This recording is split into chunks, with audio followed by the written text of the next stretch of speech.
સત્સંગની અંદર પણ આપણે આટલું બધું ભોગ આપ્યો, આટલો ત્યાગ કર્યો, શાસ્ત્રીઓની આટલી સેવા કરી, યોગીઓ પણ સેવા કરી, જરાક માટે ખોઈ ના નાખતા.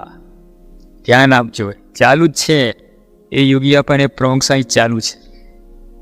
અને આપણે મનમાં એવું કંઈ ભરાઈ જાય, આ બહુ સેવા કરી છે શાસ્ત્રીઓની, અમારે બાકી નથી, ખોટી વાત છે. યોગી અપાય કહ્યું, ધામમાં જતા પહેલાં સ્વામી કે જો મહારાજ મને બેઠા કરે તો રોજ 10 કામ ફરવું છે, મેં કાંઈ કર્યું નથી. આ દેહના કૂચા બોલી નાખે તોય જો આવું બોલતા હોય છેલ્લા શ્વાસ ઉપર, મેં કાંઈ કર્યું નથી. અને આપણે શાસ્ત્રીઓની બહુ સેવા કરી નાખી, યોગીઓ પણ બહુ સેવા કરી નાખી, ખોટી વાત છે. ચોકડી મૂકો. અત્યારે એક દુકાન હોય ને થાય છે, બહુ છે એક દુકાન, અરે બીજી થતી તો કરે. અહીંયા હોય ને તો અમેરિકામાં જવાનું થતું એ કરે, એમાં ધરાવો જ નહીં. એનામાં ધરાવો સ્વભાવ છે, સફાઈ આવા ના દેતા. એકદમ ગરજ રાખજો. ગુણાત્યન સાંઈ કહું, ઓલા હિમનાથના રાકાની જેમ ગરજ રાખવી, તો આપણે આ ધન્ય થઈ ગયા. આપણે મનુષ્ય લીખે એ તો ખરેખર. હા, હજુ તમને કહી શકતો નથી, પણ અનુભવથી કહું છું કે આ મૂર્ખાઈ કરતા નહીં. અંદર સત્સંગ કોઈ સાથે આંટી પડી, કોઈક સાથે કંઈ એનો ધક્કો અહીં ના લગાડતા, એ તમને જ ખોટ જશે. આ તો બહુ અનુભવ કરીને વાત કરું છું. એક જરાક માટે, હા, 2 પૈસાના હિસાબ કિતાબ માટે શું સિટી કાકા, 2 જ પૈસાના હિસાબ કિતાબ માટે લોકોએ સત્સંગનો ત્યાગ કર્યો છે. સાવ જળ તુચ્છ વસ્તુ, કોડી જેટલું માલ ના હોય એને લીધે અને આવી પ્રાપ્તિ ખોવા તૈયાર થઈ જાય. આમ ત્યાગ સત્સંગનો લો, એટલે સંસારનો ત્યાગ કરો. સત્સંગનો ત્યાગ થતો સ્વભાવનો ત્યાગ કરો. સ્વભાવ નહીં, સત્સંગનો ત્યાગ કરશે, સ્વભાવ નહીં કરે. સ્વભાવ જકડી રાખશે, પકડી રાખશે, એમાં માલ છે એવું જ માનશે.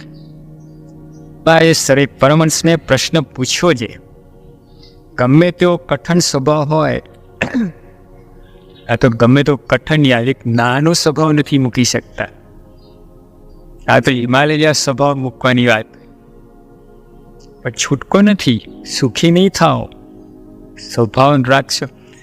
પૈસા રાખો, બંગલો રાખો, મોટર નાખો, બધું રાખો, સ્વભાવ ના રાખતા. એ સ્વભાવ ડખો કરશે.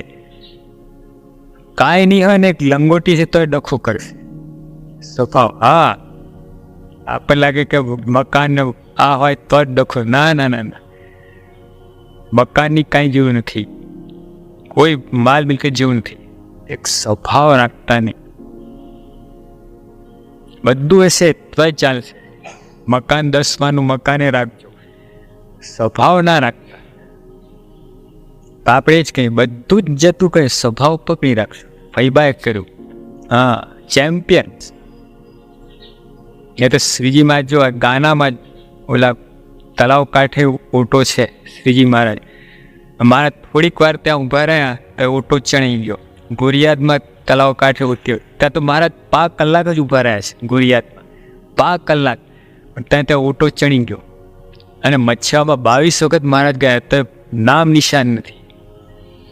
કેવું કહેવાય, ત્યાં મહારાજ 22 વખત જ્યાં પગલાં પડતા હોય ત્યાં ઓટો ના ચણાય, કેવી રીતે ચણાય? ઓટો શું આટી થઈ ગઈ, લોટ થઈ ગઈ બધું. એટલે હઠને લીધે ફૈબાએ ખોયું હતું, માનને લીધે આપણે ચિંજાવદરના અલૈયા ખાચર, માનને લીધે અને ઈર્ષાને લીધે જીવા ખાચર. તો આઉટસ્ટેન્ડિંગ દ્રષ્ટિ એવા તો બધા કેટલાય છે. તો મેઇન જેને કહીને આમ મૂર્તિમાન દ્રષ્ટાંત આપી શકાય. હઠનું મૂર્તિમાન દ્રષ્ટાંત ફૈબા, એનાથી કોઈ સોલિડ તમે દ્રષ્ટાંત નહીં મળે. લક્કડમ સ્ટીલ જેવું દ્રષ્ટાંત. આ ત્રણેય છે અલૈયાન માન માટે અલૈયાન. 2000 ને સત્સંગ કરાવે, 2000 જણને. એક જણને કંઠી પહેરાઈ છે, આમાંથી કોઈએ બનાવ્યા છે કોઈને સત્સંગી, તો 2000 ને સત્સંગી બનાવવા કંઠી પહેરાઈને એ કેવું કામ. પણ માનને લીધે એવા પાછા પડ્યા, 4000 ને પાછા પાડ્યા. ચક્રવર્તી વ્યાજ સહિત વસૂલાત કરી, 2000 ના સત્સંગ કર્યા, પણ 4000 ને પાછા પાડ્યા. આજે એવું કેટલું કે મારી વાત બેકાર વાતો થાય છે.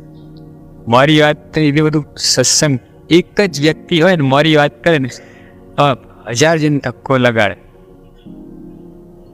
જ્યાં પોતાની અવગુણની વાત બીજાને આગળ કરે કે અમને આમ થયું ને આમ થયું આમ થયું. બીજા ભાઈ તારું તારી પાસે રાખને તોય બસ છે.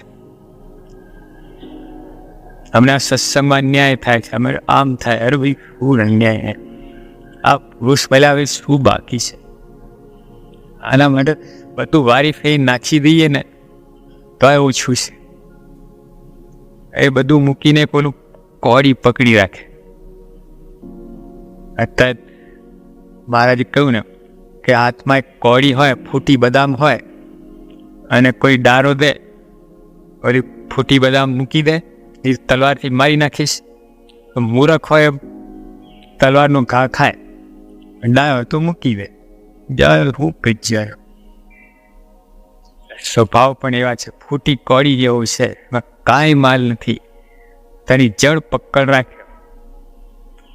સત્સંગમાં આવો રૂડો રૂપાળો ઉત્તમ સત્સંગ, એમાં કોઈ માઇક દોષ નથી. આનંદ આનંદ જો લેતા આવડે તો. એક સ્વભાવને આપણે ધ્યાનમાં રાખીને અહીંયા સત્સંગમાં તો નિર્માની થઈને રહેવું. બધાએ વિશ્વાસ છે કે જેના નિર્માની ભગવાન તેના જનને કેમ જોઈએ માન. આપણા ભગવાન નિર્માની, પછી આપણે તંગડી વિશે રાખીને ક્યાં રહેવાના છે? માન તો જોઈએ જ નહીં. અને મહારાજે તો માનને તો બહુ એ કર્યું છે, ખંડન કર્યું છે. માની ભક્તની જો હોય, માની ભક્ત હોય, એને તો મહારાજે અસુર કહ્યું છે. એની ભક્તિ આસુરી કઈ? માન તો અહીંયા તો માન મૂકવાયા સત્સંગમાં, ત્યાં માનનું ડીંડું લઈને ફરીએ તો એ ક્યાં મૂકવાના છો માન? ક્યાં માન ટળશે? એટલે અહીં તો નહીં. ગુણાત્મા સાહેબ ને ભીમનાથના રાકણ જેમ ખપ રાખો. હા, ધકાટીને વળીને કાળે તમને તોય જવું નહીં, એવા સત્સંગ છે.